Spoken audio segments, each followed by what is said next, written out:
My name is John Ballew. I live in Atlanta, Georgia.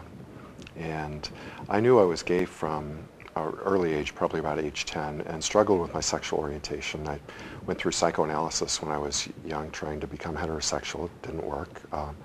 It finally came out in my early 20s and was fairly quickly thrown out of a Lutheran church in the small town in the Midwest in which I was living.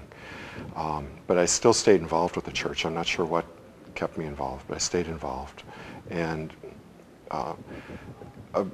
by the time I was, in my late 30s, though, I'd really had enough and was really feeling pretty alienated from the church. And actually went through a period of time when I tried not to be Christian because I was just so tired of the constant insults and feeling completely not seen by the church. And had stopped going to church probably for about 5 years when my friend Bradley Schmaling and I went for a walk, and he told me, to my surprise, that even though he's an openly gay man, he'd been called to St. John's Lutheran Church, which is the Lutheran church closest to my house, just about a 15-minute walk away. And actually, I was so surprised that I burst into tears when he told me this and felt like I was really being called by God back to the church. So when I went to church with my partner a few weeks later, I remember getting a firm handshake from one of the people in the church who looked me in the eye and said, "You are both welcome here," and she clearly meant it.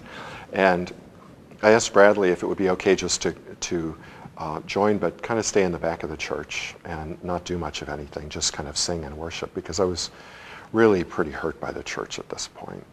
And he said, certainly, that would be fine. But what I found was the church is such a warm and loving place that I couldn't stay in the back pew, and got more and more involved until now I'm the president of the congregation.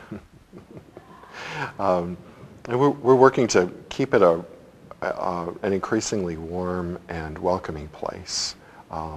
Some people think it must be a gay church if it welcomes gay men and women, but the truth is we have an increasing number of young families there. We just hired a youth director because we have an increasing number of kids in the congregation.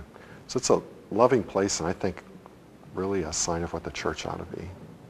I'm glad it's my church home.